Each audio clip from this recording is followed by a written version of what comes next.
बड़ी खबर आपको बता दें, बीजेपी राष्ट्रीय संगठन महामंत्री बीएल संतोष का आज जयपुर दौरा। करीब 1 बजे जयपुर एयरपोर्ट पहुंचने का कार्यक्रम है। एयरपोर्ट से सीधे बीजेपी मुख्यालय आएंगे बीएल संतोष।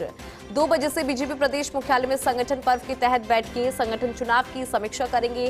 भाजपा सत्ता संगठन का फीडबैक लेंगे। प्रमुख नेताओं से अलग से भी मुलाकात करेंगे। मुख्यमंत्री भजनलाल शर्मा, प्रदेश प्रभारी डॉक्टर राधा मोहन दास अग्रवाल, प्रदेशाध्यक्ष मदन राठौड़ सहित प्रमुख नेताओं के साथ बैठक होगी। अधिक जानकारी लेंगे पॉलिटिकल एडिटर योगेश शर्मा जी हमारे साथ फोन लाइन पर है। योगेश जी, अगर बात करें बीएल संतोष की आज जयपुर के दौरे पर और प्रमुख नेताओं से भी मुलाकात, क्या जानकारी आपके पास उनके दौरे को लेकर? देखिए, बीएल संतोष का जयपुर आगमन बेहद खास है और कहा यही जा रहा है इस दौरान में पार्टी के सबसे पहले 2 बजे के लगभग जितने भी संगठन चुनाव से जुड़े क्लस्टर संयोजक हैं, संभाग के प्रभारी हैं, जिलों के संयोजक हैं, उनके साथ बैठक हो। संगठन चुनाव की पूरी समीक्षा बीएल संतोष करेंगे। बीजेपी के राजस्थान सरकार के मुख्यमंत्री भजनलाल शर्मा, बीजेपी के प्रदेश के प्रभारी डॉक्टर राधा मोहन दास अग्रवाल, बीजेपी के प्रदेश अध्यक्ष मदन राठौड़, बीजेपी के तमाम प्रमुख नेता, संगठन से जुड़े प्रमुख जो भी चुनाव में संयोजक बनाए गए, सदस्यता अभियान से जुड़े हुए प्रमुख नेता, नारायण पंचारिया जो बीजेपी के प्रदेश संगठन के चुनाव अधिकारी हैं, तमाम प्रमुख नेताओं के साथ बैठकों का दौर रहेगा। और संगठन की बैठक के बाद ये संतोष पार्टी के प्रमुख नेताओं से संभवतः बीजेपी प्रदेश कोर कमेटी के जो प्रमुख नेता हैं उनके साथ उनकी मुलाकात का दौर चलेगा। पूर्व मुख्यमंत्री वसुंधरा राजे से भी उनकी मुलाकात संभव बताई जा रही है। इसके साथ ही कुछ केंद्रीय मंत्री भी जयपुर पधार रहे हैं, उनसे भी मुलाकात होगी और पार्टी के राजस्थान सरकार के प्रमुख नेताओं से भी उनकी मुलाकात होगी जो मंत्री में शामिल है, और कुछ प्रमुख मंत्रियों से भी मुलाकात होगी और पार्टी के अन्य प्रमुख नेताओं से भी संतोष की मुलाकात होगी। व्यक्तिशय की मुलाकात करें और सत्ता और संगठन का फीडबैक का काम करेंगे। फिर संतोष दिल्ली में राजस्थान के प्रमुख नेताओं से मिलते रहते हैं और इसके साथ ही फीडबैक लेने का जो उनका क्रम वो चलता रहता है। लिहाजा उनके पास समस्त जानकारी रहती है और जब वो किसी प्रदेश के दौरे पर जाते हैं तो पूरा फीडबैक लेकर जाता है। लेकिन यहाँ सबसे बड़ा अपडेट मैं आपको बता दूं, कुछ जिलाध्यक्षों के नाम आज घोषित किए जा सकते हैं।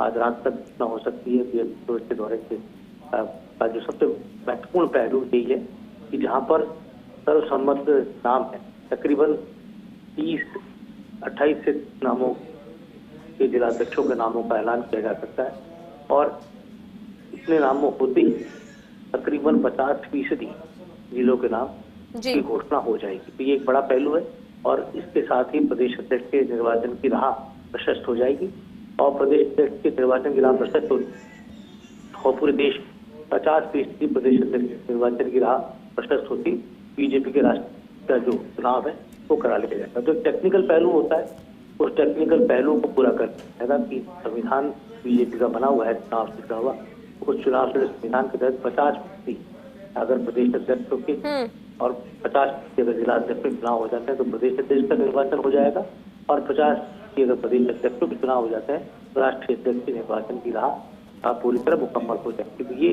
बड़ा महत्व है। इससे पूरा करने बीएल संतोष का ये दौरा बेहद अहम है।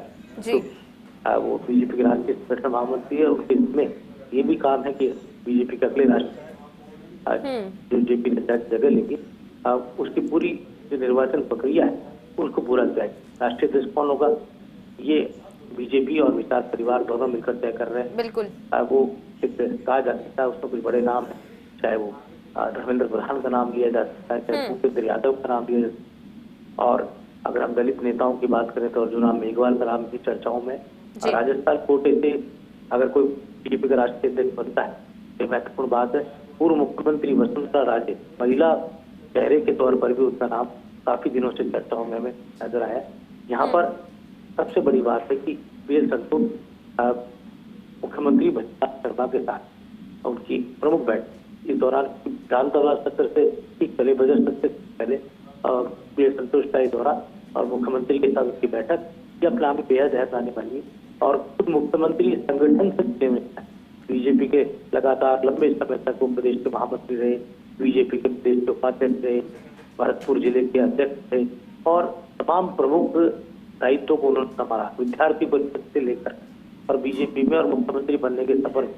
और पिछले एक साल में उन्होंने जो काम किए उसकी तारीफ राष्ट्रीय नेतृत्व कर रहा है। प्रधानमंत्री नरेंद्र मोदी लगातार राजस्थान के दौरे पर आकर पीठ थपथपाकर और भजनलाल शर्मा की जा चुके हैं। तो 5,000 IRCP यमुना जल साहू राइजिंग राजस्थान जैसा बड़ा काम हुआ, लेकिन सबसे परे जो सबसे ज्यादा चर्चा भजनलाल शर्मा के कामों की हो रही है वो हो रही है युवाओं को नौकरी, सरकारी नौकरियों की राह खोज और लगातार नई नई नौकरियों को सामने लेकर आना। इससे एक बड़ा वर्ग जो युवा वर्ग वो काफी उत्साहित और वो आशा की नजर से जब देख रहा था कि भजनलाल शर्मा शपथ ले रहे थे मुख्यमंत्री, तब ये उम्मीद जगी थी कि तमाम जो ज्यादातर नौकरियां जो कहा जा सकता है कोर्टों में अटकी जाती हैं, अदालतों में विचाराधीन हो जाती है और बड़ी मेहनत के साथ जो तैयारी हुआ करता है वो फिर बाद में निराश होता है। तो ऐसे में लगातार नौकरियों की राह प्रशस्त जो की जा रही है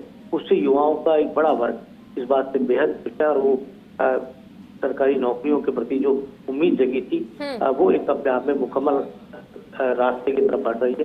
तो काफी नौकरियां भी हैं, काफी नए रोजगार के अवसर दिए जा रहे हैं। खुद मुख्यमंत्री का भी फोकस इसी दिशा में है कि राजस्थान के युवा वर्ग को ज्यादा से ज्यादा नौकरियों के अवसर मुहैया कराएं। अभी भी बहुत सारे सेक्टर्स हैं जहाँ पर नौकरियों की जरूरत है, तो वहां पर भी नई नौकरियों को निकाला जा रहा है। RPSC की जो साख खराब हुई उस साख को वापस से मजबूत करने का जो प्रयास है वो मुख्यमंत्री कर रहे हैं। तो लगातार ये जो प्रयास BL संतोष खुद आकर इन तमाम चीजों को देखना है। पहले भी बीच में वो आए थे तो वो इन सब चीजों पर फोकस करके गए थे और मुख्यमंत्री लगातार ये दिखाने का उन्होंने प्रयास किया है कि राजस्थान की सरकार डबल इंजन की सरकार है। दिल्ली और जयपुर की जितनी दूरी कम है उतने ही ज्यादा विकास राजस्थान में किया जाए। और आपको ध्यान है कि इस तरह का औद्योगिक विकास हो रहा है, जितने एक्सप्रेस वे राजस्थान से निकल रहे हैं, इंफ्रास्ट्रक्चर में बड़ा भारी पैमाने पर उसको मजबूती मिल रही है, वो ज्यादा से ज्यादा फायदा राजस्थान को हो रहा है। क्योंकि दिल्ली से समीप NCR के अगर कोई राज्य है जहाँ सर्वाधिक लैंड बैंक है तो राजस्थान के पास है। अब किस तरह से लैंड बैंक का यूज किया जाए, किस तरह से विकसित राजस्थान की दिशा में बढ़ा जाए, वो काम भजनलाल सरकार लगातार कर रही है। पानी और सिंचाई ये दो बड़े महत्वपूर्ण पहलू है, प्रधान राज्य है। तो BL संतोष के तमाम अपने दौरे में वो सारे पहलुओं को देखेंगे और सत्ता संगठन की समीक्षा करेंगे। ये बात अभी तक पूरी तरह सामने नहीं आ पाई कि मंत्री परिषद से बल विस्तार कब होगा, लेकिन जरूर है ये बात भी मुझे लगता है कि BL संतोष देखेंगे। राजनीतिक नियुक्तियों का जो एक बड़ा पैमाने पर चर्चा है, चाहे कब राजनीतिक नियुक्तियों का पिटारा खुले और बड़े चेहरे अभी जो राजनीतिक नियुक्तियां सरकार बनने के बाद हुई थी वो बहुत कम उनकी संख्या रही। तो ऐसे में बहुत बड़े बड़े नामचीन चेहरे हैं जो बीते चुनाव में हार भी गए थे और कुछ ऐसे भी थे जो चुनाव लड़ नहीं पाए, लेकिन वो पार्टी के बड़े चेहरों में गिने जाते हैं। तो उन्हें राजनीतिक नियुक्तियों कब अवसर दिए जाए, वो चेहरे जो पार्टी के समर्पित कार्यकर्ता के तौर पर जाने जाते हैं उनको कब अवसर मिले, उनको सरकार में आने के बाद उनको क्या पद दिए जाए।